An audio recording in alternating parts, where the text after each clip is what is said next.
Hackney Diamonds, the first album from the Rolling Stones since 2005. That's 18 years. Let's get into it. Hackney Diamonds, Rolling Stones, Target exclusive, purple vinyl.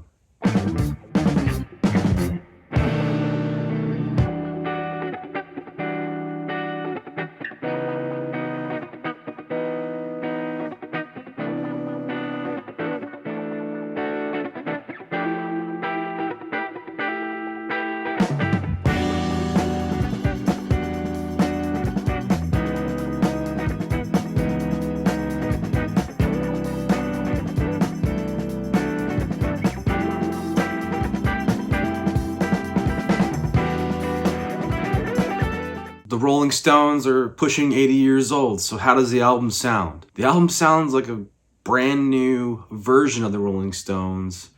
They don't sound 80, I'll just say that. Steve Jordan has taken over the drums, but Charlie Watts did record a couple tracks in 2019, so let's get into the tracks.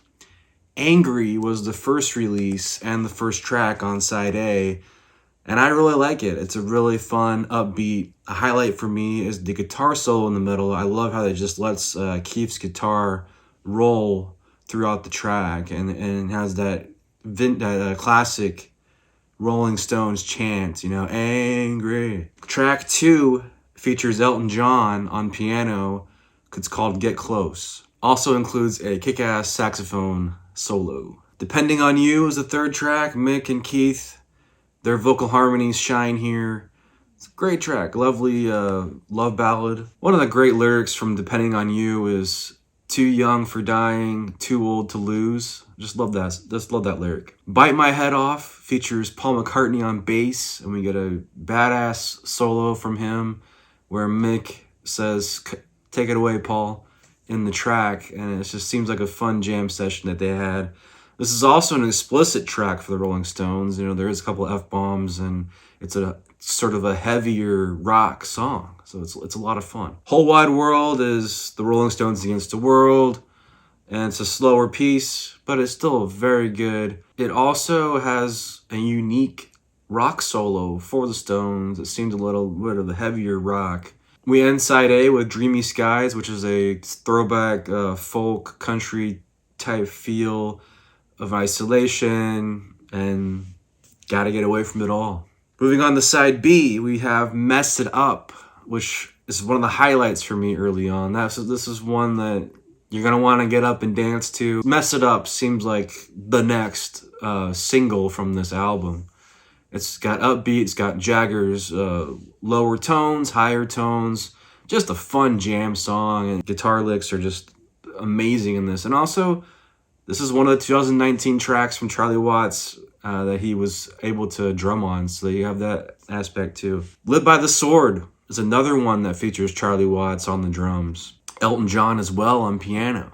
And this one, to me, seemed like it would fit right into one of those Scorsese movies or gangster films. Live by the Sword, You're Gonna Die by the Sword. Just a great track. Driving Me Too Hard is another signature vocal experience as far as harmonies, chants, that signature, you have the chorus and in the background, you have the background vocals from Ronnie Wood and Keith Richards chanting along. Tell Me Straight is Keith Richards by himself.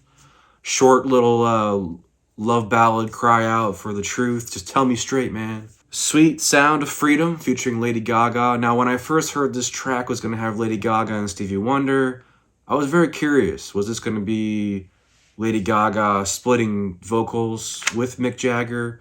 On this particular vinyl, they don't have that version of it where they split the vocals up. Lady Gaga is more in the background.